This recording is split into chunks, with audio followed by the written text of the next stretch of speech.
NFL fans? Are you ready? This is the podcast on all things NFL. The fantasy football players you should sit, ones you should start, guest speakers, game recaps, pre-game predictions, plus live call-ins from viewers, and so much more. Welcome to NFL Talk Live with your hosts, Raining Ravens 1 and Alex, aka PurpleSwordfish.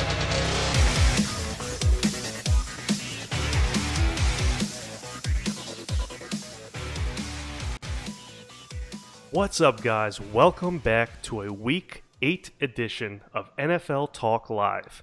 I'm your host, Raining Ravens 1, joined by my fellow co-host, Alex, none other than PurpleSwordfish, the legend, and we are actually being joined by a guest host this week that goes by the name Andy Halsley88 on Twitter, but his real YouTube name is ATH.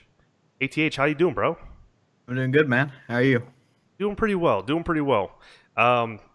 everybody here knows about me and Alex, but we want to know about you. Kind of explain to the people what it is you do on YouTube, on Twitter. Go ahead and plug whatever it is you want to plug. On YouTube, I basically do a Madden Ultimate Team series where I kind of like, whenever a new card comes out, I try to get it and make a debut of it. I also have a new series. It's called the Bullet Club, which is like a pack and play series where, like, depending on how the team does, I get to unlock packs and then open them to improve the team. That's pretty cool. And then I don't really use Twitter that much, but I mean, you can give me a follow. It's at the top left of the screen. Is that right? There you go. Your Twitter's actually on the top left of the screen, and your YouTube channel link is down below. For those of you guys not necessarily watching on or listening on SoundCloud, but those of you guys watching this live on YouTube, his link can be found down below, as well as my co-hosts' links, PurpleSwordfish. All his links are down below for Twitter, YouTube, all that good stuff. And if I'm not mistaken, PurpleSwordfish is actually closing in on some channel goals that he's got set for himself. So early congrats to him. Let's keep him pushing. Let's get him going. Speaking of getting going, Week 7. Week 7, I don't know about you guys.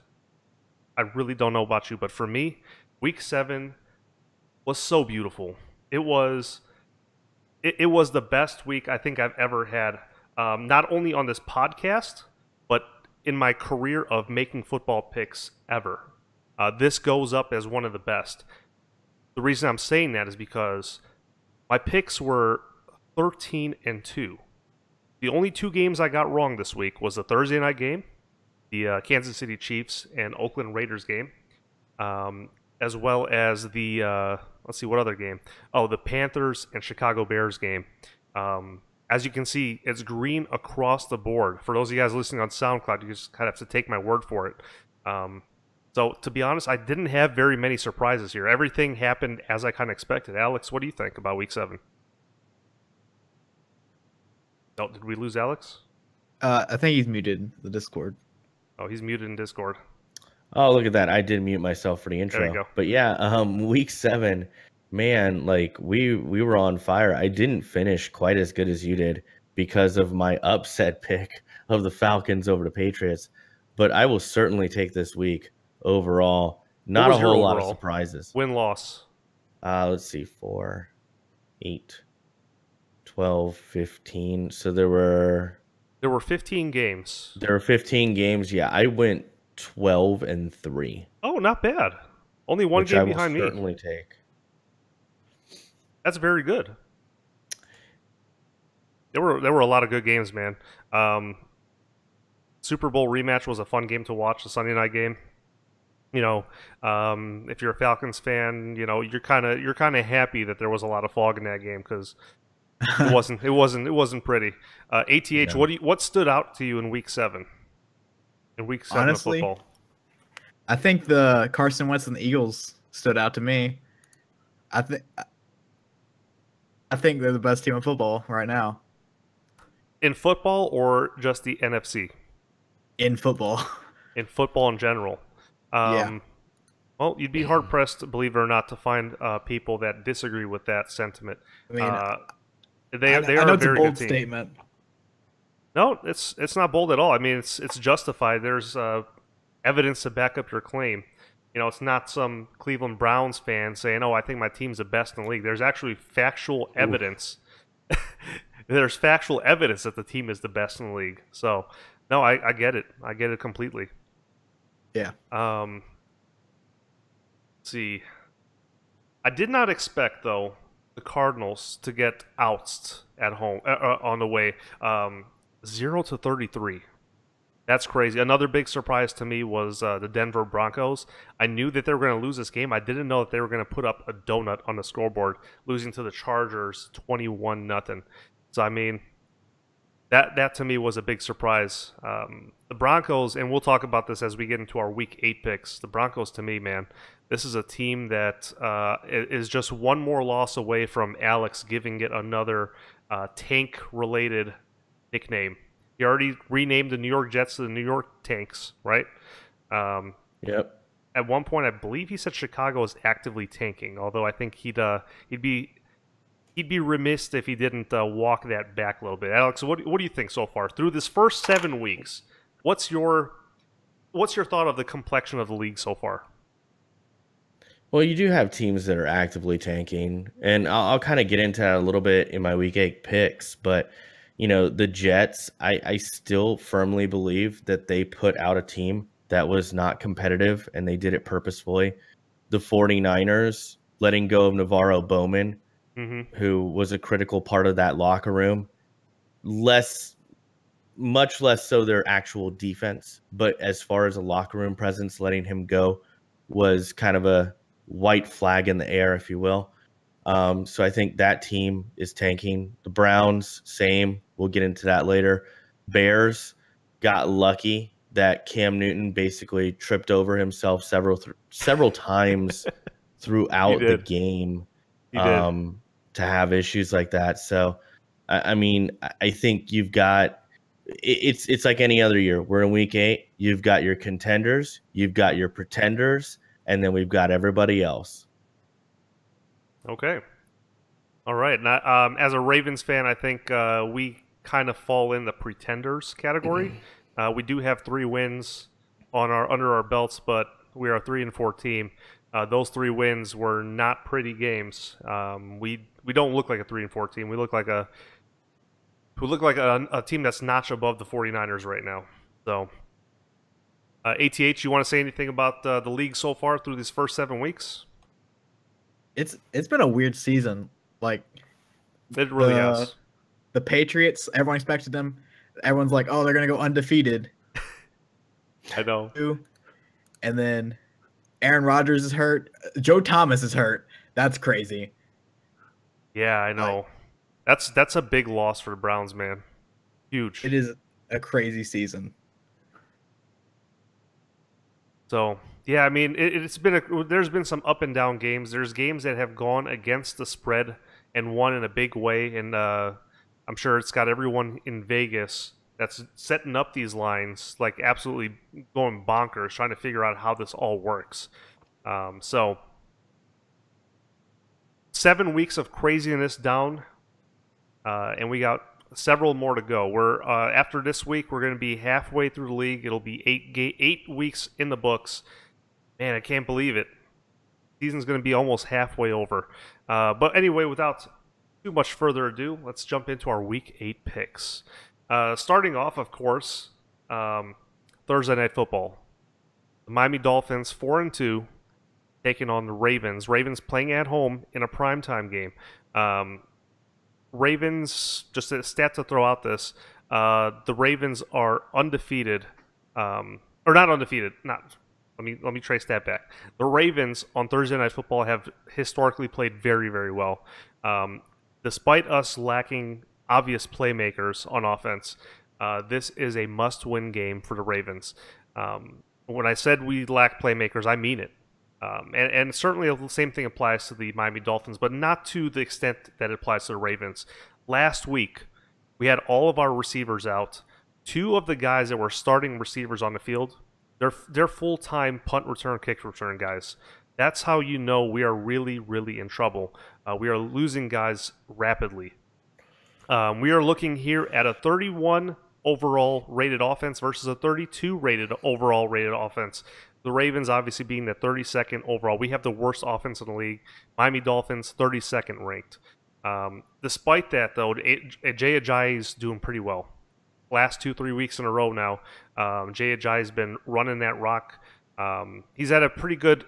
Him and his team have got a 2-game win streak, so that's always good. The big blaring question here to me, though, is the status of Jay Cutler. He took a. If you guys watched that game against the Jets last week, Jay Cutler took a vicious, wicked hit from the New York Jets and knocked him out the game. So Matt Moore probably starting this one. And let me say this too. This is probably one of the only situations where an injury to a starting quarterback is actually a good thing. Because guess what? Matt Moore is better than Jay Cutler. To not just my opinion, but a lot of Dolphins fans. You can see it all over social media. With that being said, though, Ravens play phenomenal on primetime games. We barely get any. I see why, because we suck. But in primetime, Ravens shine, and they're going to do it this week. I'm taking the Ravens to win by a small margin. This is going to be a field goal only game. Nobody's scoring touchdowns in this game. I'm taking Justin Tucker in this one. If he's in my fantasy league, that's who I'm starting. Alex? So this one's tough for me, like a lot of Thursday night games this year. On one hand, you have the Dolphins. They're on this 3-game winning streak. They finally seem to have things clicking on offense. And then Jay Cutler gets hurt. Now, on the other hand, we have the Ravens. They've lost 4 of their last 5. Yep. And they're struggling with some injuries, specifically in the wide receiver core. And that really concerns me. So while the Dolphins lost Jay Cutler, Matt Moore has proven to be a respectable starter throughout his career. If you don't believe me, his career record as a starter is 15-13. It's not too shabby. Not bad. Miami will be able to rely heavily on the run game in this one because Baltimore's got the league worst defense against the run. So Jay Ajayi, I think, is going to have a very big game. They're not going to have to ask Matt Moore to do too much. And what I do like about Matt Moore is he brought a lot of verticality. I don't think that's a word, but he brought a lot of vertical passes to the Miami offense that really weren't there with Cutler. So I have the Dolphins in an upset here. Okay. And as I said earlier, I would recommend Ajayi. If you have him on your bench and he's been underperforming, you've been benching him, play him this game. This is his best opportunity to break out. Can't say you're wrong. Can't say you're wrong. Although we do have Brandon Williams back in this one, so hopefully he's able to put a kibosh on that running game. But yeah, I totally agree with you, Alex. We'll see. ATH, what do you think? My opinion is, I mean, both these offenses are just horrible to be, like, as you said previously, 32nd and 31st, which I didn't know that was true, but that doesn't surprise me, to be honest. But I'm going to have to go with the Ravens. I mean, Matt Moore, I think the Dolphins are playing, like, they're playing better than they should be with the roster. I know Parker has limited practice. He's hurt. And Jay Ajayi actually hasn't scored a touchdown this season. I don't know if you guys knew that. I did not know that. He still hasn't made it to the end zone, which hopefully happens this game for me because I have him in a lot of fantasy leagues, which sucks. Okay. But got a special interest. Yeah, but I feel it's gonna be a real close game, and I think the Ravens come away at the end. Maybe a 3-point victory around there. Okay. So you also see this going to the Ravens in a small margin. Like I said, I don't think any touchdowns are going to be scored by any team. Ravens, they stay away from the end zone. We don't like being in the end zone at all. It's not a good place for us. Next game, man. Why do we have to keep subjecting? Never mind. I was going to say we got the 5-2 Minnesota Vikings taking on the 0-7 Cleveland Browns in London. What I was going to say, and I'm going to go ahead and say it. Why do we keep subjecting people in London to our garbage? Like, London is the place where we are sending our garbage to and forcing them to watch. Who wants to watch this game? It's the Cleveland Browns. I mean, look at the teams we sent over there to play so far. You know, we sent over the Ravens, and I openly admit we're playing like garbage. And now we're watching the Minnesota Vikings take on the Browns. I think there's really not much to say about this game. I think a lot of people are going to be picking the Vikings, and for good reason. The Browns don't have any idea who's going to be their quarterback for this one. And to be honest, it really doesn't matter. Minnesota defense will get at the quarterback no matter who it is, and they will cause turnovers. As Alex mentioned, and he said, you know, they don't have Joe Thomas anymore. I think that was ATH. Which one of you guys was that? That was me. That was you. So you said they don't have Joe Thomas anymore. That's a big loss. That's a huge loss. And the Minnesota Vikings have like absolute dogs on that defensive line, and Griffin and Hunter. Those guys get after the quarterback. And I think Griffin right now has at least one sack in every single game he's played this year. You know, and I've said this before, shout out to Mike Zimmer. That guy's got to be proud of this team that he's built. It exemplifies what it means to be next man up. You know, quarterback goes down, great. Let's get Case Keenum in here, as my boy Alex likes to call him, Casey Keenum. He's the NFL Talk Live meme. So Case Keenum comes in, you know, he does a great job, not being too flashy with the ball, but kind of managing the game and managing the offense. But don't be mistaken. The Vikings are not winning because of Case Keenum. They're winning these games because of that tremendous defense. So Minnesota Vikings. Alex?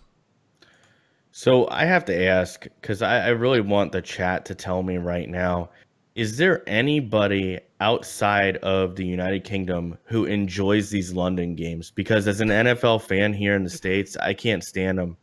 I don't like them. And you know what? I'll take it a step further. It seems that coaching staffs and players alike do not like these London games. So I don't know why the NFL is subjecting us to them. But nevertheless, I have no idea what the Browns are doing right now. It's become a weekly ritual for them to start DeShone Kizer, get off to an awful start, and then bench him for Hogan, or in the case of last week, Cody Kessler, who honestly, maybe they should have been starting all along. I don't know if this is tanking or it's denial or it's a little bit of both, but Kizer is starting this game against the legit top 5 defense, and I don't think it's going to be pretty. The Vikings have a 9.5-point spread, according to Vegas. I have them winning this one, covering the 9.5-point spread. The Vikings D is a solid play this week. ESPN projects them to have 14.5 points, which is unheard of for a defense, but Vikings D, solid play. I would also say that Kai Forbath is a very solid play because the Vikings have the 27th ranked red zone offense. They don't finish drives because Casey Keenum, he can't get in that end zone, and they got no run game. So Kai Forbath last week, I believe, had 5 field goals. It was either 5 or 6. One NFC Special Teams Player of the Week, and deservedly so. But yeah, I got the Vikings and covering the spread. ATH? You got to go with the Vikings. No one's picking Cleveland. But if I had to say, like, the Vikings defense is amazing. Is he playing this game, do you guys know? Or is he still hurt? Who? Diggs. I think he's officially ruled out for this week. All right. Well, I mean, if I had to put I don't think it matters, to be honest. In fantasy, if you got Jerick McKinnon or Latavius Murray, or McKinnon over Murray, even though Murray had a better game last week. Okay. But McKinnon's just way better player than Murray. Mm-hmm. I think, you know, just how game flow went last week. I mean, it might go towards Murray this week again, but I'd put my trust in McKinnon, to be honest. You know, the way I see this game, I like to use analogies to compare to real life things. Think about you going into a buffet and everyone's got a plate in their hands, okay? And then they have a platter with more plates on it, and every plate is absolutely filled with food, and they're feasting. To me, those people are the Minnesota Vikings for this week. They will feast on the blood of these Cleveland Browns. There's no way around it. There's no way the Cleveland Clowns win this one. So it's good to see that we're all on the Vikings. Next up, another trash fest. Who's creating the schedule? I mean, seriously, like San Francisco needs to do an internal investigation on whoever made the schedule because they're clearly going against them. San Francisco 0-7, right? Taking on the 6-1 Eagles. Eagles playing at home. The reason why I say the San Francisco 49ers have to do an investigation, I'm partially joking, but I'm also partially serious.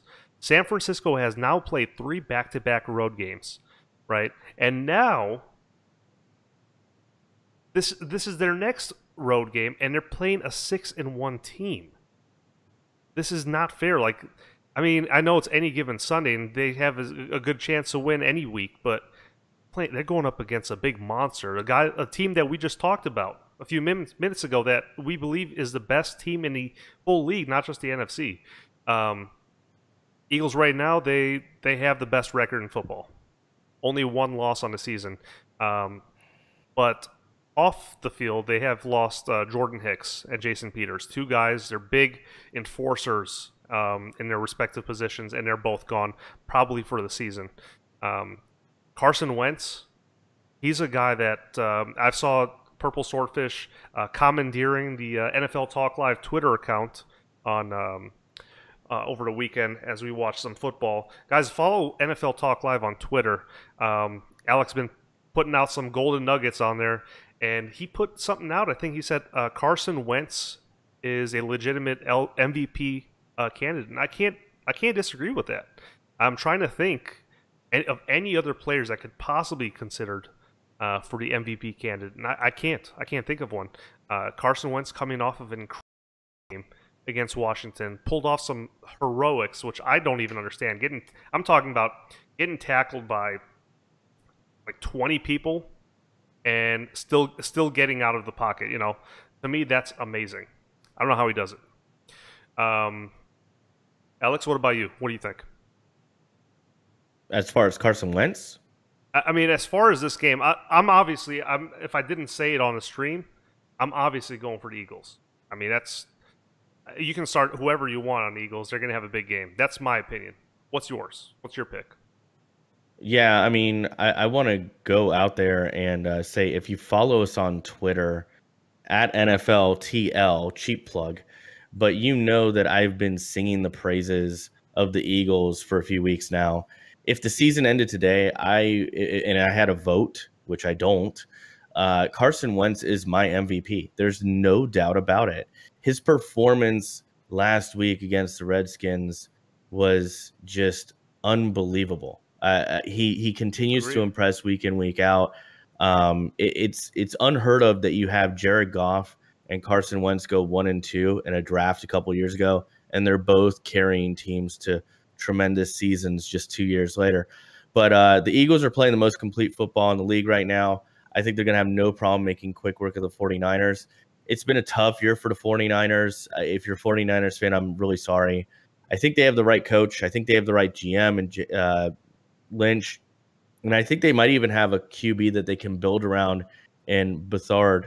But I have the Eagles winning this one. I have them covering the 12.5-point spread. They're playing at home. And I think anybody on the Eagles offense is a solid play this week in fantasy football. And just to show you how bad things are in San Francisco, I just got to give a shout out to my boy Eric. He listens to the show. So Eric, thank you for sending this in to me. But today he sent me a survey that they sent him as a fan. One of the questions on the survey was, as an NFL game attendee, how important is it to you that the San Francisco 49ers win? The fact that that's even a question for the organization shows you the state of Jed York as an owner and the San Francisco 49ers. I think it'll get better. 49er fans, this just is not the week for you. I mean, is that even a question that needs to be asked? I mean, completely mind-boggling. I agree. Anyway, shout out to you for watching the stream and the podcast. Thank you so much. ATH, what's your thoughts on this game? Well, as a 49er fan, sadly, gonna have to go with the Eagles. Their offense is just, in my opinion, the best offense in football. They have the most time possession. Their third down efficiency is first in like touchdowns, conversions, yards per play, and I think they have like one interception on third down. They're just destroying. Like, teams just can't get them off the field. 49ers just aren't the team to do it. And I mean, if there was the upset, it would be because of Casey Jarrett Beathard, the GOAT. Donald Trump said he's the next Tom Brady, so I mean, we got that going for us. Okay. Well, that's kind of sets the bar. That's true. Thank for Saquon Barkley. I guess that's what I'm gonna put out there. The Eagles are gonna win. Okay. All right. Moving on to the next one. A game that Alex is gonna love chiming in on. The 4-3 Carolina Panthers playing an away game They're playing the 2-4 Tampa Bay Buccaneers. Let's see. 37% of people say the Buccaneers are going to win. You know what? To be honest, I'm part of that 37%. And I know what you guys might be thinking. I've addressed this before. Oh, you're only picking the Bucs because you're pandering. Not pandering. My picks are my picks. I'm picking the Tampa Bay Buccaneers, and here's why. How healthy is Cam Newton really? How effective can he be? We don't know. We saw the effects of that last week in Chicago. He's definitely not playing like the Cam Newton that we all know and love. While these are two teams that are both struggling on offense, and they are, no matter how you look at it, they are both struggling on offense. Jameis Winston looked really good last week despite that loss. Carolina's offensive line, they got some issues. They got some in-house issues. Why are they letting Cam Newton get hit so much? You know, and he's a scrambling quarterback. He's not even able to scramble out of the way to protect himself. He's just a marked man out there, and he can't do it. I don't know how much longer he's gonna go taking all these big hits and still getting up and walking it off. Tampa Bay's defense hasn't been great. I'm starting to finally see why TJ Ward got cut by Denver. It was for a reason. I never really got too hyped about TJ Ward, being that I'm not a Buccaneers fan or anything like that. I don't have any ties to the team at all. I was confused when TJ Ward left Denver, but it makes sense now. He didn't have a great game. A lot of miscues on defense. Carolina lost their last 2 games, and they were a favorite in each one of those. And this is no different. They are a huge favorite to win this one, and I believe they're going to lose this one as well. I'm taking the Tampa Bay Buccaneers to win at home. That's my pick. And my pick for this game, I think, where's Chris Sims in the starting lineup, Alex? Charles Sims? Charles Sims, yeah. Yeah, he's their backup, but he's like the third down back though, so he gets a lot of pass game work. Yeah, and those are the downs where the Panthers tend to be the most aggressive and send the blitzes. I have him as my like dark horse fantasy player. Like if you have him, like majority of NFL leagues right now have him as an available player. I'd say pick him up. I mean, he's going to get you those points on those third down, like third and longs or maybe third and shorts. He's going to be your guy, promise you. Alex, what do you think? Yeah, Charles Sims is not a bad pick here. He usually comes out and kind of blows up one game or two throughout the season, and he does get that third down work. I think it could be very advantageous to him this week. As a Bucs fan, last week's game against the Bills was just heartbreaking, but it was also really encouraging. They came up just short against a really good team on the road in the Bills. I really think the Bills are a much better team than people give them credit for, including myself before the season. This week, they play the Panthers at home, and I agree with Rob Amon in the chat. It's like he stole my words that I have written down here as a note. I think this is a must-win game for the Bucs. I totally agree with him. If the Bucs lose this week, their season is all but over. And I think at this point, they're aiming for a wild card slot. I think that's the realistic expectation. I don't think that they're going to win the division. I think the Saints are just too good this year. Again, shockingly enough. With their backs against the wall, playing at home, Carolina's been struggling on offense. I have them winning and covering the 2.5-point spread. I think the Panthers are really in some trouble here, specifically on offense. There's no consistency week to week. In terms of fantasy, if you have Mike Evans, you have to play him. He's just that good. He always seems to get in the end zone. In addition, I would tell you to look at Cameron Brate and O.J. Howard. O.J. Howard's available in 81% of ESPN fantasy football leagues right now, and he's getting targets in the end zone, and he put up 2 last week. He's becoming more and more involved in the offense. So I'd say look at those pair of tight ends, because when the Bucs get in the red zone, they start looking at the tight ends and Mike Evans. Everybody else just doesn't become a factor. Okay. Right. ATH? Guess I'm going to be the lone wolf going with the Panthers. You're taking the Panthers. Okay. Like I said, they're heavy favorites, so you're not crazy for doing that, but what's your justification? I'm confident in the pick at all. Like, the Bucs could easily win this game. It's a division matchup, so anyone can win it. Okay.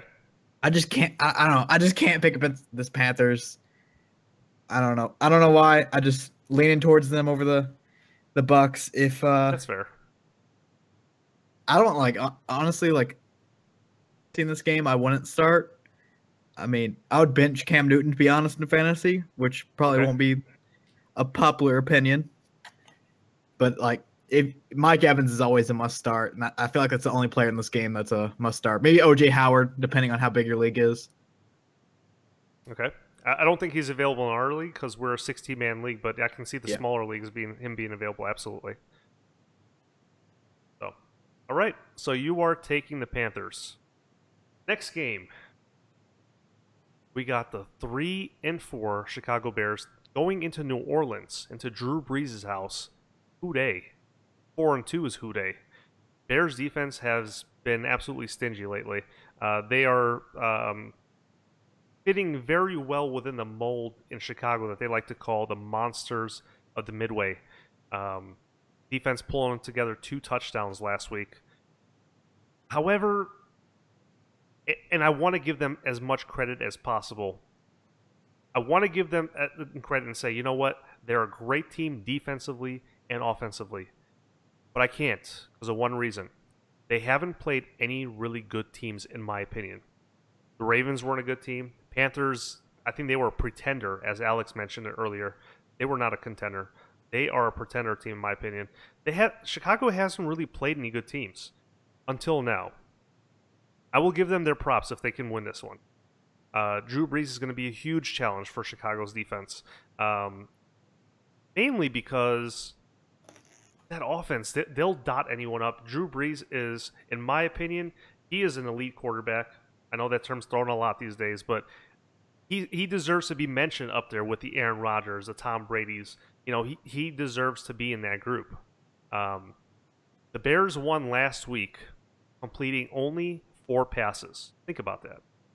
That's not a sustainable way to run an offense. This is the second week in a row that they've done that. Actually, in week 8, they completed 8 passes. So, against the Ravens, 8 passes. Last week, 4 completions for 4 passes. I mean, what's this week? They're going to throw it twice? I mean, that's the trend we're going with right now. I really, right now, like I said, I want to give the Bears credit, but I cannot count on their offense. Their offense is extremely oversimplified, in my opinion. I've mentioned this now 3 weeks in a row. Let Trubisky open up the playbook and run some like different plays. We've seen him run complex like plays you'd see in Miami with the Wildcat and all that. Open that up. If that's what works, let Trubisky run it. But for whatever reason, they got him on a short leash. Chicago, take the training wheels off of Mitchell Trubisky. Let him shine. I don't think they're going to do that this week. New Orleans Saints, I'm taking them with a win at home. I'm taking the Saints. And my start in this one, got to be Ingram. He's going to be running on this defense. They're going to be tired because Chicago's defense is going to be on the field a lot in this game, in my opinion. So that's my pick. Alex? Well, double R, when it comes to Mitchell Trubisky, I would tell you to be careful what you wish for. And I would tell Bears fans the same exact thing. As far as the Saints go, the Saints they've really surprised a lot of people this year. And don't look now, they're leading the NFC South. Nobody had that going into the season. If you say you did, I would call you a liar. The Bears got bailed out last week by their defense. And you pointed out that Trubisky only had 4 completions. I think he dropped back a total of 7 times. Here's the problem. If they're going to hang with the Saints, they're going to have to put up more points. They're going to have to pass more. With Mitchell Trubisky's whopping 5.6 QBR last week and 14.6 for the year, I don't see them being able to keep up with the New Orleans Saints offense. The defense is soft, but I don't see them being able to put up points to keep up with Drew Brees, and somehow he makes everybody a superstar around him. Even with the trade of Brandon Cooks, he just makes everybody look great. The point spread is set at 9, which is a little challenging. I would say take the points on this one, but I do have the Saints winning. As far as fantasy football, I would tell you Mark Ingram has shown he can be a solid producer in fantasy play week in, week out. He'd be my fantasy pick for this game. I'd avoid anybody on the Bears. Okay. There you have it. ATH? Yeah, The Bears did have, well, not the Bears. Eddie Jackson had a game last week, two touchdowns, winning the game for them. As said, Mitch Trubisky's the offense is just bad, and but in fantasy leagues, I want to start him. But one person you might want to go pick up is Dontrell Edmond, the wide receiver for the Chargers. They had 4 touchdowns. They just traded for him a 7th-round draft pick, and he instantly becomes their best receiver, in my opinion. I wouldn't start him, but I would go pick him up. And then on the Saints side, which I have them winning, I don't know if I said that. You guys mentioned Ingram. Don't overlook Alvin Kamara. He has been an absolute amazing pass catching back. He had like 107 or something like that all-purpose yards last week. Right. So if you have him, make sure you start him. Alvin Kamara doesn't he leads the league right now, right? In all-purpose yards. I think he does. I'm pretty sure he does.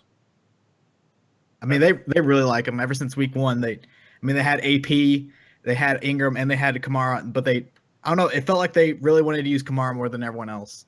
Right. So sounds to me like we're all on the Saints on this one. So next up, we got the 3-3 ATL Dirty Birds, Atlanta Falcons 3-3 going up against the New York Jets 3-4. This is one of those games where when you get that shiny new NFL schedule, before even the draft happens, get that schedule, you're like, yep, you know what? Okay, cross that one. That's a win. That's a loss. That's a win. This is one of those games where you wouldn't even think to question it. Falcons going up against the Jets? Yeah, of course. We can mark it as a check mark for the Falcons. Falcons are going to win this one. But as we've seen things play out a little bit differently in real life, you learn to never judge a team by its record. Falcons right now are playing a terrible amount of a terrible brand of offense, rather. I made the joke earlier, and I was partially kidding. If you're a Falcons fan, you got to be kind of happy in the fact that that primetime game with the Patriots, the whole second half, it was foggy. You couldn't see anything. You know what I mean? Like that's kind of a blessing in disguise in many regards. You know, I think our stream cut out for a second. But what I was saying is, if you're a Falcons fan, you got to be blessed by the fact that this game was fogged out for the entire second half. You couldn't watch anything. You couldn't see anything. It was funny to see some of the Twitter reactions. A lot of people in Foxborough in the 200 and 300 level seats couldn't see a single thing. It was foggy. People in the 100 section were having difficulty watching the game. Falcons just right now are not a good team. However, the Jets don't pressure the quarterback enough. They don't pressure. I think if you're Atlanta, there are some games that football teams like to call the get right game. You know, you've derailed a little bit. Time to bring it back and prove to everyone that you are the team that they thought you were. I got Falcons winning this one by a very, very, very small margin. I wouldn't start anyone in this game because I can't see any kind of success coming from either side. It's going to be a low-scoring affair. Don't start anybody. I've got the Falcons, though. Alex? Yeah, last week the Jets really showed me that they're trying to lose games. I mean, McCown drops back, throws that bonehead interception.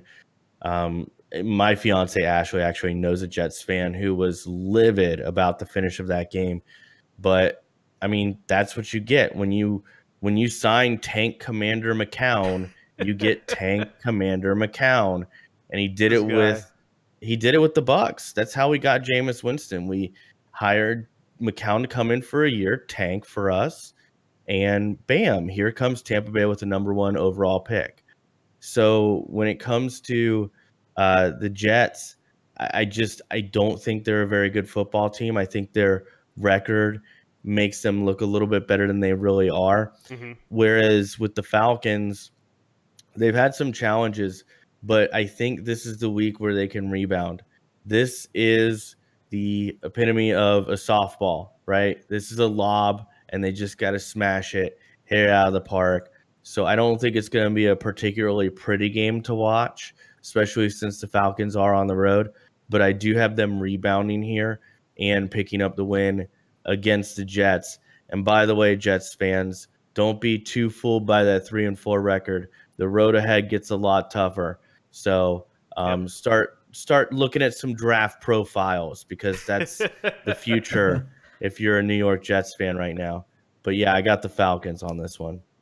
Okay. ATH? I mean, the Jets, we can't forget the fact that at the beginning of the season, everyone thought, like, they were like, there's a possibility they're not even going to win a game. Right. Jets were the worst team in football at the beginning of the season. Falcons also lost to Kyle Shanahan, haven't playing that good offensively. And but Reigning Ravens is going to be a rebound game. Falcons are going to come into New York, pick up a dub. But I do actually have a fantasy start out of this group, and it's for the Jets. Austin Seferian-Jenkins. He's on a streak of has a touchdown. He seems like their number one end zone target. And besides Zach Ertz, Kelsey, and Gronk, tight ends this year, like most years, aren't really like, you're kind of like week to week, you can change out who you want. So if Austin Seferian-Jenkins on your waiver wire, he's a must start, in my opinion. Okay. Alrighty. Moving on now to the 3-4 Oakland Raiders going into Buffalo to take on the 4-2 Buffalo Bills. Oakland played one of the best. Actually, I'll go ahead and say this. I know I've said this already once this week, or once this year so far. Oakland Raiders, thank you. Thank you for the excitement you bring to Thursday Night Football. But not only that, but thank you for allowing me to witness the best Thursday night game I have truly ever seen in my life. Funny thing, I was supposed to actually stream that night, and I put out a Twitter poll for you guys. Hey, should I stream or watch this game? A lot of people said, Double R, this is going to be a good game. Hold off on a stream tonight, just watch the game, and I'm glad I did. Honestly, the best Thursday night game I've ever seen. It's going to go down in history as one of the best. Oakland, obviously, with their end game theatrics and heroics versus Kansas City. That game ended how many times, Alex? 3 or 4 times until they finally called it? Yeah, the refs really wanted a certain team to win. That was one of those nights where Alex was kind of using the NFL Talk Live Twitter account. You should see some of those tweets he was putting out. 100% true, you know, like heartbreaker after heartbreaker. You know, 1 second the Raiders score a touchdown. Oh, look, Crabtree got a touchdown. No, it's coming back. You know, they hit their tight end. Oh, he got a touchdown. No, that's coming back too. And then Crabtree finally makes up for it and gets another touchdown and wins the game finally. That was beautiful. Like I said, beautiful game. One thing that's not too beautiful if you're a Raiders fan is Marshawn Lynch being out this game or this week against the Buffalo Bills due to the suspension where he engaged in a physical, I don't know what you would call it, a physical altercation with an official on the field. That's a no-go. You never want to do that. Right now, Buffalo Bills are 6th in the league in scoring defense. That defense puts up points. They're up there with the Jags, actually. And guess what? They're a team that's also coming off of a bye. On the other hand, Oakland's defense, absolutely terrible. We saw what the Chiefs were able to do to them. They are a very, very bad bunch. Honestly, in my opinion, I think we could take me, Alex, and ATH, and maybe 8 other guys and put up points on that Oakland defense. Like, they are not a good defensive crew. So Buffalo, in order for them to succeed, their key to victory in this one is to lean heavy on LaShawn McCoy. And I think that they will do that playing at home and also lean on that tremendous defense that they have. I'm taking Buffalo. Tyrod and LaShawn McCoy, like I mentioned earlier, great starts in this one if you have them in fantasy. That's my pick. Alex? So yeah, the Raiders really surprised me in last Thursday's game. I didn't expect them to be as competitive as they were. And Derek Carr looked as healthy as he's ever looked this season. So, you know, he had a really good game. Meanwhile, the Bills continue to overachieve. I don't think anybody saw them being as good as they've been this year. And that's on the back of a strong defense in Tyrod Taylor. So with the Raiders on the road, going to the East Coast and facing a solid opponent in Buffalo, I'm taking the Bills in a close one. I think this is going to be really close. I think it's going to be a fun one to watch if you like defensive struggles. You know, I think the Oakland D is okay. I don't think they're the worst, but they're kind of middle of the road. I do think Buffalo wins. I think they covered a 2.5-point spread. If you're looking for somebody to play in fantasy football, Tyrod Taylor is somebody who I have in several leagues, and I would expect him to have a very solid game against Oakland's 23rd ranked defense against the pass. Okay. ATH? I'm going to have to go with the consensus pick. Bills coming off bye week at home, and they're playing a lot better than they should be with that roster. And Oakland just doesn't seem to be there for some reason this year, being 3-4, trying to make a comeback, trying to make the playoffs. Mm-hmm. But I mean, you can't doubt Derek Carr. He's a warrior. He might. I mean, I won't be surprised if the Raiders win it. No doubt. To go with Buffalo, and my fantasy start would be Jalen Richard, the replacement for Lynch. It's either him or DeAndre Washington. I prefer Richard, and it was more of a split backfield whenever Lynch left, but I think Richard will get majority of the work this week. Well, yeah, now that he's going to be their full-time guy potentially. Yeah. With Marshawn Lynch being gone. Before we jump on to the next game, Alex, you have the Vegas line for this one. What actually is the line for this Raiders and Bills game? Are the Raiders giving or getting points? Yeah, so they got Buffalo as a 2.5-point favorite. Okay, so they're giving 2 points. Yeah. Interesting. Yeah, I mean, that doesn't change my pick at all. I'm taking the Bills. I just don't know how confident I am in that selection, though. Because, 3-4, 4-2, similar records, but drastically different teams. We'll see how that works out. I'm just curious. That's all. Next game. Indianapolis Colts, 2-5, taking on the 2-4 Cincinnati Bengals. Again, we mentioned this earlier. Do not judge a team by their record. Despite both teams being in a very big struggle right now, that both teams are absolutely struggling, Colts are struggling more than others. Indianapolis defense right now is absolutely atrocious, one of the worst in the league. They gave up 500-plus yards to Jacksonville last week. I see a lot of people online saying, oh, well, if Andrew Luck comes back, we do this. If Andrew Luck comes back, we can fix this. Dude, Andrew Luck coming back is not going to fix that problem. Andrew Luck, last time I checked, does not play on defense. They are giving up – this Colts team is giving up way too many yards on defense.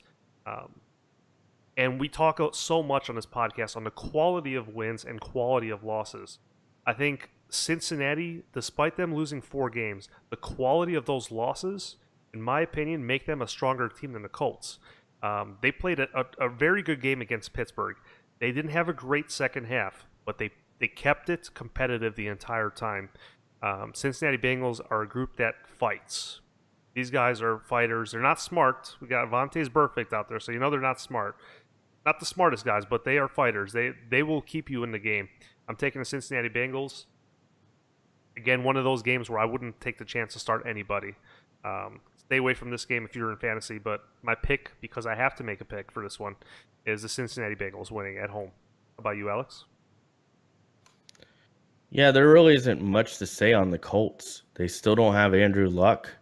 They're on the road, and they're a team that's 0-3 on the road this year, and their defense still the worst in the league by far.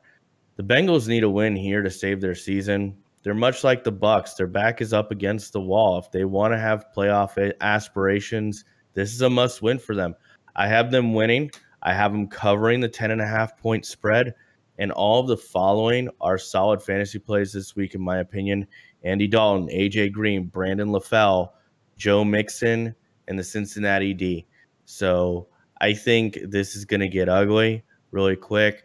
I saw somebody on Twitter today saying Jacoby Brissett gives the Colts a better chance to win than Andrew Luck. Please don't fool yourselves, guys. I know he's a good prospect. I know that he does have a bright future. But until the Colts get Andrew Luck back, they have 4-12 written all over them. And even with Andrew Luck, I'm with Double R. I think they're a 7-9 team at best. Okay. All right. So you're on the Bengals as well. ATH? You going with the spread or against the spread? I have to go with the spread. Okay. The Bengals are favored by 10 points in Vegas. I mean, I'm gonna have to go with it. I mean, the Bengals offense did struggle at the beginning of the year, but they got a new offensive coordinator. They had that real close game against the Packers, but then after that, they got a huge win against the Browns. They beat the Bills. I mean, they competed with the Steelers until the second half, as previously stated. Right. But you just can't put any trust in the Colts this year at all, especially without Andrew Luck. Okay. All right. So we are all on the Cincinnati Bengals, which is a little bit of a surprise, being that we are all so confident about a 2-4 team. Like I said, you never judge a team by its record. 3-4 LA Chargers up next, going into Foxborough, the 5-2 New England Patriots. Ooh, that's a scary place to play. Chargers defense finally waking up. They forced Denver to a goose egg last week. They beat Denver 21-0. And Denver, by the way, if you're a Denver Broncos fan right now, life is not easy for you, because you just lost to two teams that you had no business losing to. The previous game, they lost to the New York Giants. Ouch. Anyway, about the Chargers. That defense is finally waking up. Melvin Ingram, Joey Bosa, they are standouts at their positions. They're playing like they are on their way to the Pro Bowl next week. Like, that's how good they're playing right now. However, good luck with New England, that offensive line, and some random guy named Tom Brady. Good luck with that. This team, New England's defense, I'll say it, they don't have the best defense. You can manhandle the New England defense all you want, but Tom Brady, he's the greatest of all time for a reason. He keeps the team in the game despite the defense not doing its thing. He's a playmaker. There's no way they lose this game at home. I don't know what the line is here. I don't even look at lines, to be honest, but I can't imagine that anyone has the Chargers winning this one. Start whoever you got on this one. Who was it last week that got a touchdown? Was it Dion? Was it Dion Lewis? James White, I'm pretty sure. James White. I think that's a guy they're going to be looking to plug more into this offense. I checked fantasy before starting this podcast, and he's actually available in over 80% of leagues right now. So that's a solid waiver wire pickup. If you are in need of a running back, or if your running backs are currently on a bye, go after him. He might get some points this game. So that's my pick, New England Patriots. What about you, Alex? So before I get into the obvious, I just want to say that the Chargers have done a remarkable job of reworking their offense mid-season and making some much-needed changes. So they're running fewer shotgun plays. It's still a lot of shotgun offense, but they're running fewer plays out of the shotgun, and they're playing a more balanced brand of football that better suits their personnel. Since they've done that, they've obviously gotten much better over the last couple of weeks. The bad news for them is that they're playing on the road against the Patriots, who looked very impressive against the Falcons last week. And I have the Patriots winning and covering. I'm sorry, let me rephrase that. I have the Patriots winning, but not covering the 7-point spread here. So I think that the Chargers will put up enough points to remain competitive, and I think their defense will keep them in it. However, it is worth noting the Chargers are the second worst team against the run this year. So I think any Patriots running back is a solid play in Week 8, whether that's Gillespie, James White, Dion Lewis. It's tough to tell with the Patriots because you never know what Belichick's going to put on the field until the game happens. He likes to do that with running backs. But still, if you have a Patriots running back on your roster, might be a good flex play for you. Okay. ATH? I don't want to continue on the Chargers defense, but as previously mentioned, but Melvin Ingram, 4th in sacks. Joey Bosa, 6th, both combined for 16 sacks together. Yeah. They're on a 3-win streak, but you just can't pick against Tom Brady and pick 'em leagues, or you just can't pick against the Patriots, in my opinion. Can't. And I really like what Alex said not too long ago. 3 weeks ago, the Chargers were 0-4. Yeah, big shout out to them, man. They are making a big resurgence, maybe turning the tide a little bit. Obviously, winning 3 games in a row after losing 4 in a row, that's a tremendous amount of team effort. Whatever you're doing in that locker room, whatever pep talk they're giving their players right now, it's working. Let's see if they'll make a a run for maybe the wild card down the stretch. We'll see. Now we start getting into our late afternoon games, where we have the 3-3 Houston Texans taking on the 4-2 Seattle Seahawks. Seahawks playing at home. That's a stadium, it can be loud. They generate earthquakes in there sometimes. Interesting stat here for you. Actually, I'll say that till the end, just because I think that's a cherry on top of why I picked the Seattle Seahawks to win this game. Deshaun Watson, he's a quarterback that we've seen him rise to the occasion anytime he's been tested, but he hasn't really faced a defense to this caliber yet, in my opinion. It is tough sledding for any quarterback right now, especially a rookie, to go into Seattle and play against that Seattle defense. Seattle defense is missing a lot of players, don't get me wrong, but even with that, they exemplify what it means to be next man up. It seems like no matter who they plug in there, it's like the defense doesn't lose at all. They remain balanced. I see Russell Wilson making huge plays in this one, just as he did last week. He dropped a couple like dimes to Doug Baldwin. I can see him doing more of that this game. And actually, this game has a lot of implications for the NFC. If the Seattle Seahawks go to the playoffs this year, it's not going to be because of that defense. It's not going to be because of anything else. It's going to be because of Russell Wilson's arm. That's if the Seattle Seahawks go to playoffs this week. And again, here's my interesting stat of this game. Russell Wilson has never, and I have to double and triple check the stat because it didn't make any sense to me. Russell Wilson has never, ever lost to a AFC team. He's got a perfect record of 11-0. That's incredible. With that, I can't do anything but pick the Seahawks. That's my team of the week. Start Russell Wilson. I have him starting this week in my fantasy league. In our fantasy league, me and Alex are in the same league, and as well as Andy too. All three of us are. So that's my guy. Start Russell Wilson. What about you, Alex? So I don't know where that stat came from, but I guess it was maybe before, or maybe they're not counting playoffs because he certainly lost to New England. Okay. In the Super Bowl that season. 1 year. Regular season, okay. And I'm only saying that because I know I'm gonna get a lot of flack for this pick here. But I just don't trust the Seahawks. Here it comes. I don't think they're as good as their 4-2 record would suggest. I think their offense has been abysmal due to a shaky offensive line. Russell Wilson has a nice habit of overthrowing receivers. He did that several times last week. The Texans have shown the ability to put up points and make offenses miserable all season. Yep. 2 losses this season were close losses to the likes of the Patriots and the Chiefs, who I think are very solid football teams. I have the Texans in an upset. If you're looking for someone in fantasy football, I would take Lamar Miller here. The Seahawks are middle of the road against the run, and they're not as good as people think against the run. The reputation kind of precedes them. In addition to that, Miller also gets targets in the passing game. But again, I have the Texans in an upset here. Okay. You're taking the Texans. I got the Seahawks. Andy, what's it going to be? Oh, this Texans is hard. Or Seahawks? I know it is. My initial thought was Houston earlier this morning.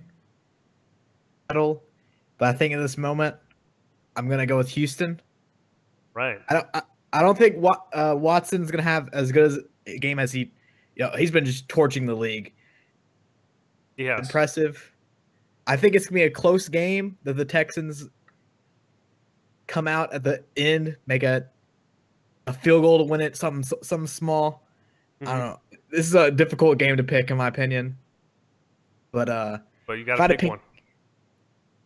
I'm gonna go with Houston, and for the fantasy pick, as Alex mentioned, Lamar Miller. I'm gonna say Will Fuller. In 3 games he's played this season. Fuller. Okay. Touchdowns, tied for second most touchdowns in the league in 3 games. Okay, so Will Fuller is your fantasy start of the week. He's also he'd be the X factor of the game in my opinion too. Okay, we'll see. Sunday's only a few days away. We'll see. Next up, we got the 3-3 Dallas Cowboys. Oh my goodness, NFC East. I love games like this. 3-3 Dallas Cowboys facing the 3-3 Washington Redskins. Redskins playing at home in this game. You can't look at this game and not think wild card implications. At least that's what comes to my mind. Whoever loses this game is going to be in big trouble. Especially if the Redskins, it hurts you a little bit more if you lose this one. That would mean a Redskins loss here would mean that they are essentially they're 4 games behind their division. That's not a good place to be, especially in the NFC East. Redskins offensive line, they introduced a new cast of players this week. 2 or 3 new starters on that offensive line, a line that's been riddled with injuries. One key matchup here, though, is Ezekiel Elliott.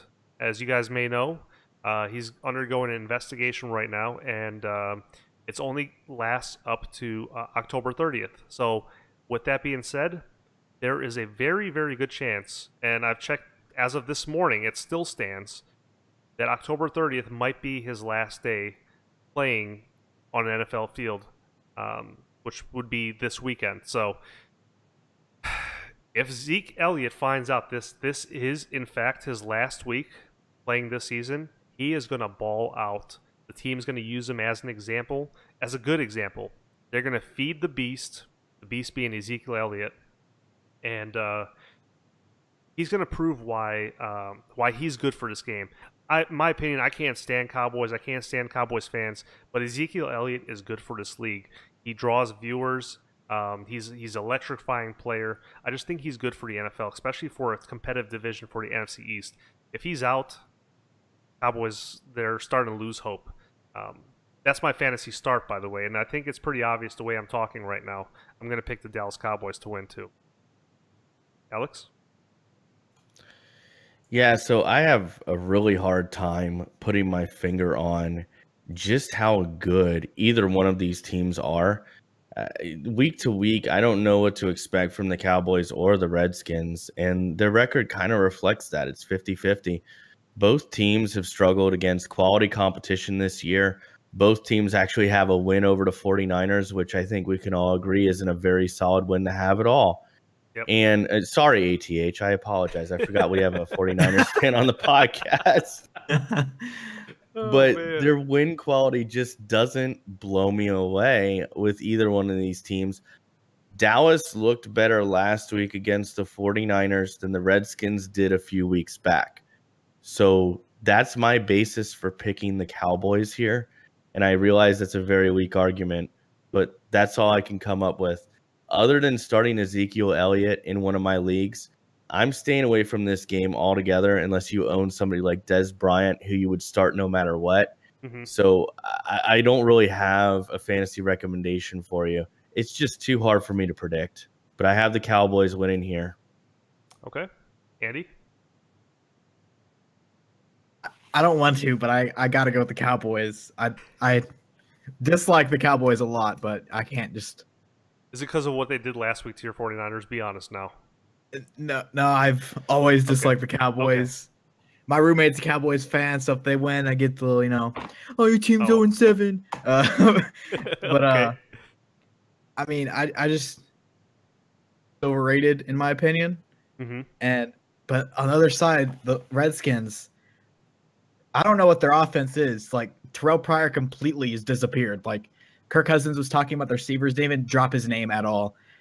They completely just forgot about Terrell Pryor. But like Ezekiel Elliott, I think he's the game changer, and he's just going to lead the Cowboys to victory here. Okay. Right, if anyone on the Redskins fantasy started to interrupt, I would not start any of them, to be honest. Like, not even Kirk Cousins. Not even Kirk Cousins. A guy who's potentially fighting and playing for to make his case to be a franchise quarterback. Not even him. Yeah. Okay. All right. Solid. I appreciate it. Getting into our Sunday night game here. This is going to be a good one. The 5-2 Pittsburgh Steelers versus the 3-3 Lions. Lions playing at home in this one. Lions are coming off of a bye. They have been off for the last 9 or 10 days. Steelers fans, if you're out there still, go ahead and grab your shovel. I'll tell you what you do with it. Grab your shovel, and then go out to where you need to dig Big Ben out of the grave you threw him into several weeks back when you said stuff like, "Oh, his career is over," or "He's done," or "He's trash." His career is far from over. He's still a great quarterback. Yeah, he went to a downswing this year so far, but he's turning things around. He's actually playing at a very high level that you expect him to play at. And this is me coming as a Ravens fan, so completely unbiased. Pittsburgh defense right now playing absolutely great defensive football and offensive football. One guy that I find to be a shining light on that defense is a guy they picked up in the offseason, Joe Hayden. Joe Hayden, he's clearly the leader on that defense. Him and James Harrison, they're just doing work right now. Martavis Bryant, unfortunately, causing the team a lot of unwanted drama around this time of the year. But somehow Pittsburgh, they thrive on drama, and they turn it into positives. And you can tell because they're tied for the best record in AFC with the Kansas City Chiefs and the New England Patriots. This is a must-win for them. They cannot fall back in the division. They certainly can't afford the Ravens to start winning games and us have to catch up with them. This is a must-win for Steelers fans and the Steelers team. And my interesting stat of this one, which I have vetted again, Alex, thank you for the stat correction. Lions have not won a Sunday night football game this century. They are 0-6, winless on Sunday night football. So, with that being said, I'm gonna say start Big Ben. He's available in a lot of leagues. I know several. He's exchanged different hands in our league. He's been picked up, used for a week, and then dropped. He's like this. He's the guy that nobody wants, but you're gonna want him in this game. He's gonna be slinging that ball. Start Big Ben. Alex? So, I have to admit it. I got duped by the Detroit Lions. I really thought this was a playoff team. I thought they might be a contender to win their division, make a run in the playoffs. But aside from their win over Minnesota, they haven't shown me anything since week 2 that makes me think they're even a playoff team. Not even a wild card berth. With the Steelers, it appears that they're finally firing on all cylinders. Their defense has been rock solid all year, and it's really surprised a lot of people. Double R called out the Joe Hayden acquisition. I can't agree with him more. I think that really helped. Now it seems like the offense has begun to match their intensity. So the offense is clicking. That makes them really dangerous. So I have the Steelers winning here. I have them covering the 3-point spread on the road. I think the Pittsburgh D, I think Antonio Brown, Le'Veon Bell, and even Juju Smith-Schuster are good plays this week. Juju, I'd put him in the flex if you're desperate for a flex player. But I'd stay away from anyone on the Lions. But yeah, I got the Steelers winning this one. Okay, solid. Andy? I have to go with both of you. Okay, all right. The Lions just haven't impressed me at all the past weeks, kind of the bye week. They lost the Saints, the Panthers, which we previously mentioned, aren't doing that good this season. They won against the Vikings, but they only scored 1 touchdown, which, I mean, the Vikings do have the defense, but like with Matthew Stafford, you expect more than that. You do, yeah. Falcons. I have to go with the trend and go with the Steelers right here, which the Steelers trend right now is going up. Okay. And So with the stat that you pulled out, RR, yeah. Furthers my confidence in picking the Steelers right here. What, the fact that the Lions have never won on Sunday Night Football? Yeah. Okay. Sounds good. Our final game of Week 8. Monday Night Football. The 3-3 Denver Broncos taking on the 5-2 Kansas City Chiefs. Before I say anything about this game, Alex, do you have a stat line on this game? What is the over-under? Or is Kansas City the favored winner in this one? Are they getting points or giving points? They are a 7-point favorite. 7-point favorite. Okay. See, I don't look at that stuff, but I'm glad he said that because that further confirms why I'll be picking the Kansas City Chiefs to win this one. Kansas City Chiefs, they are coming off of 2 back-to-back wins. Or sorry, my bad. 2 back-to-back losses. That's a very different thing. We mentioned last week the Broncos getting goose-egged on the scoreboard versus the Chargers last week.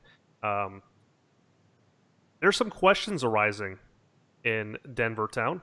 I don't know if you follow on social media. You can see NFL Network. You can see kind of like when they put fans' tweets on the internet and stuff.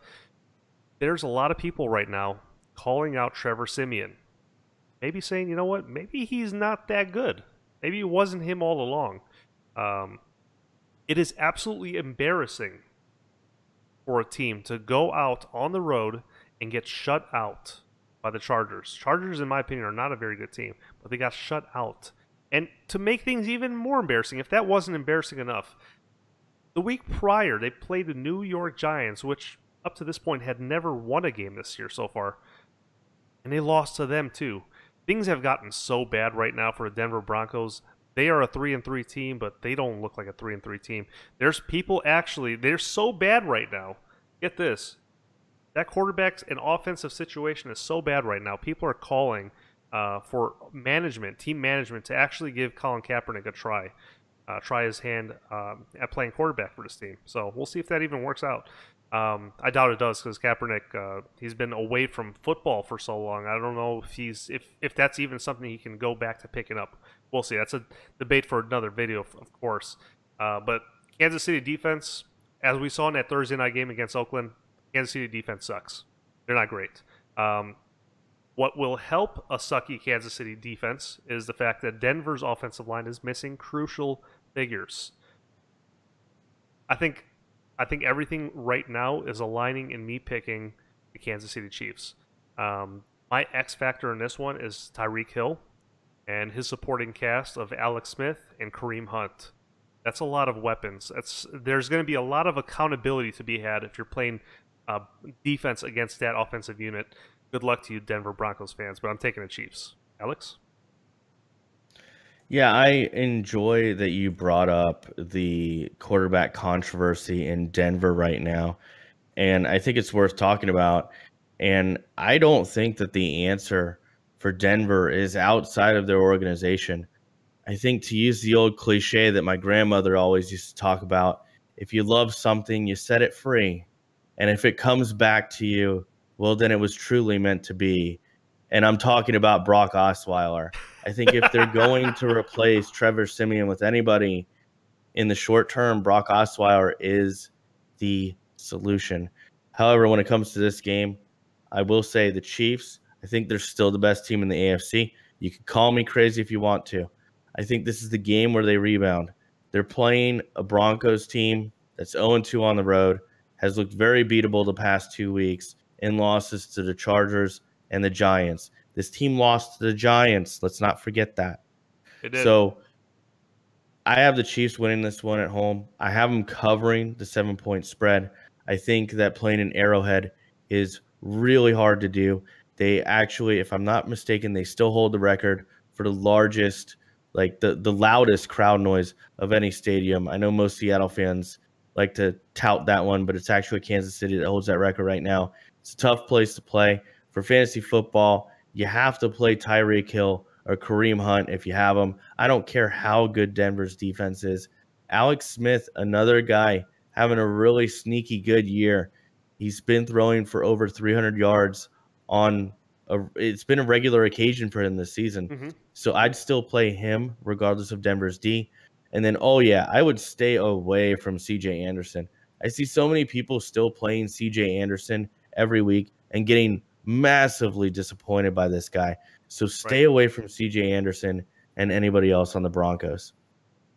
Okay. Yeah, I mean, Alex, you and I, as I mentioned earlier, you are in the same fantasy league as me, and I see the guy who has CJ Anderson has not had much success out of him this year. So, yeah, I totally agree with that. Andy? I mean, I'm gonna have to go with everybody once again. The Chiefs at home. I do agree with the best team in the AFC as of right now. Maybe not by the end of the season. The Patriots might wake up, but the X factor, in my opinion, is Albert Wilson. I don't know why, but when I watch these Chiefs game, he always seems to make that one play that makes their He always makes that one play that helps him get a score that drive or that every other drive or so. I mean, if you're in deeper leagues in fantasy, he might be like if you got your wide receivers on bye, he might be a sneaky pickup. Right. But you got to go with the Chiefs. Okay. All right. We are all on the Chiefs. This is the portion of our podcast where we start taking call-ins. If you have any questions for me, Alex, or our guest host Andy, or if you just have any comments that you want to put out for us, we'd be more than happy to hear you out. So if you're in my Discord lobby, you're going to be in the NTL show call-ins voice chat lobby, and we'll be pulling people in one by one. The first person we're going to be pulling in is Aid Munchies. What's going on, Aid Munchies? How are you? Good. How are you? I'm doing pretty good. One question I did want to ask is, what are your thoughts on the Bears acquiring Dontrell Inman from the Chargers? Is that for me or for who? Just for the whole crew. Okay. Well, I'll let my guest host take it. All right, I think he instantly becomes the best wide receiver on the team, in my opinion. He had 810 yards and 4 touchdowns last year. I think that's the stats. Very solid pickup. He's a big body, 6'3". He has some speed with him. Be a very solid receiver for Mitch Trubisky, but the offense is going to struggle because they really, outside of that, they have no receiver. Maybe Zach Miller, but other than that, he's their best receiver. All right. Alex, do you have anything to add to that or no? I agree with ATH completely. I think that it's a massive pickup for a 7th round pick. Typically a 7th round pick is a guy you cut in training camp. Mm-hmm. So this is taking a flyer on a guy who's had success before. The Bears need playmakers. Dontrell Inman shown he can be a playmaker in the past. So really, really good move to take a flyer on a guy who wasn't being utilized somewhere else. Agreed. And like I said, they are so set in their way in Chicago right now where they are refusing to open up that playbook to the quarterback Trubisky. I don't know if it's because they don't trust him. Maybe they think he's too young and he's going to go off and do his own thing, but they have him on a very short leash. Honestly, I don't see them. And right now, like I said, they're averaging 4 to 8 passes a game. It's not going to make that much of a difference right now. Maybe later on in the season it will, but not right now. Anything else you want to add, 8 Munchies? Yeah, one more thing. I just wanted to let you know that Telvin Smith just signed a 4-year deal of $50 million. $50 million 4-year deal. Yeah. Telvin Smith. Okay, there you have it. You actually beat the ESPN alert on that one, so thank you. Thanks for calling in, bro. Appreciate you. Thanks for having me. All right. Talk about a bargain. No, right? My goodness. The next person we're going to have on is Antonic Bomb 623. What's going on, man? Hi, thanks for having me. How are you? Not a problem. Doing pretty well, man. How are you? I'm doing just fine. You have a question or comment for us? I kind of wanted to touch on the Eagles real quick, if you don't mind. Oh, go ahead. So, they obviously lost Jason Peters, all-pro left tackle, and they signed they drafted this kid a few years back. They cut him, and they re-signed him now. And I have LeGarrette Blount in fantasy, and, he's had some good days and some bad days. Sure. And is this like a sign to tell me to stay away from my boy Blount? No, I would not be the person to tell you to stay away from LeGarrette Blount. Why? Because they use him. Look at how they've used him. They've used him very strategically, and they use him in a red zone. That's the way you're supposed to use him. They're doing exactly what they're supposed to do, and that's going to actually help you because if you are starting him in fantasy. Yeah, he's not going to get you those all-purpose yards, but he's going to get you points in chunks. Anytime they give him the ball, he's good for a touchdown. The guy falls forward. Rarely, if you look at his highlights, will you see him getting tackled for a loss. Maybe if he's tackled by 4 or 5 guys, but one-on-one, he wins those battles, and that's why they use him in the red zone.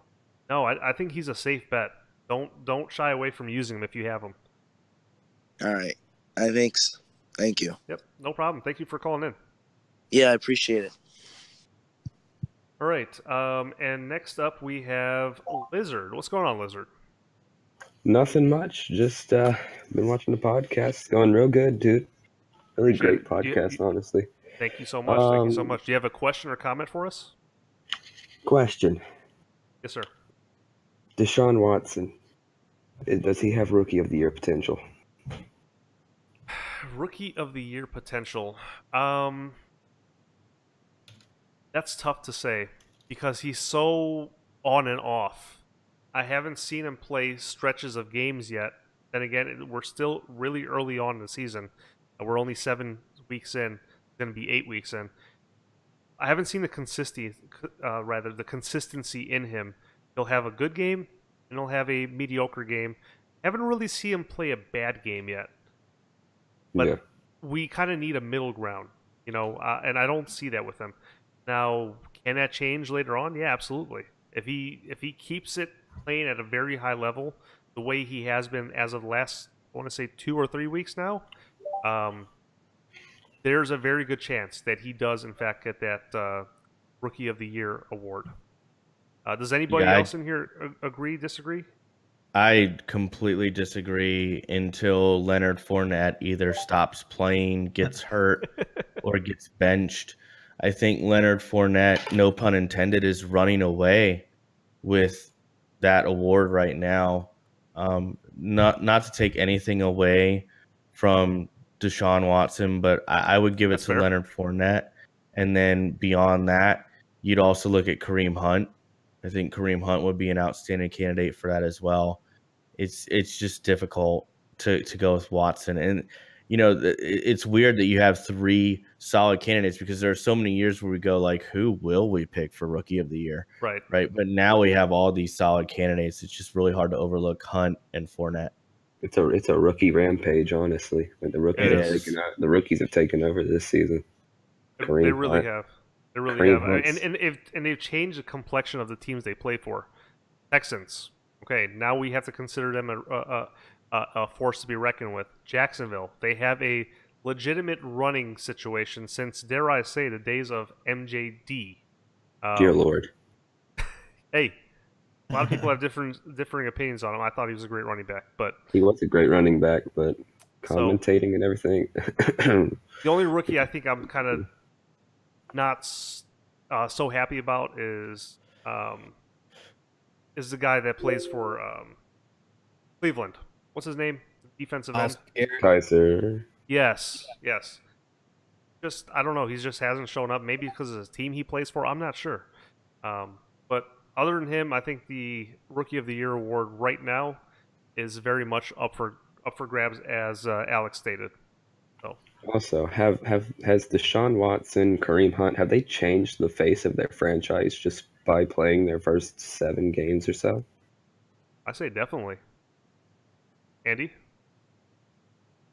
I mean, we're kind of overlooking Dalvin Cook, even though he got hurt.